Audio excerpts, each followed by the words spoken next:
I wanted to take just a minute to share a response that Hakeem Jeffries gave to a reporter who was asking about how some Democrats have been changing their tune about diversity, equity, and inclusion work, which obviously has been under attack by the federal government now.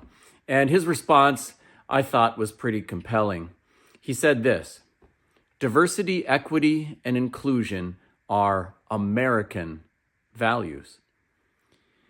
He said the model of the United States is e pluribus unum, out of many, one.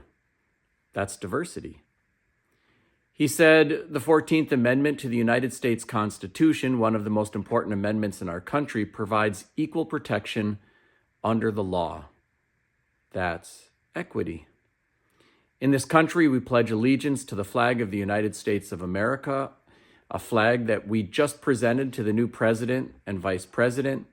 And in that pledge, we promise one nation, under God, indivisible, with liberty and justice for all.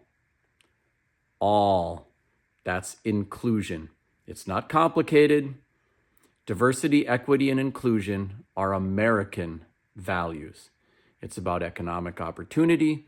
It's about merit for everyone based on what you know, not who you know. Thank you.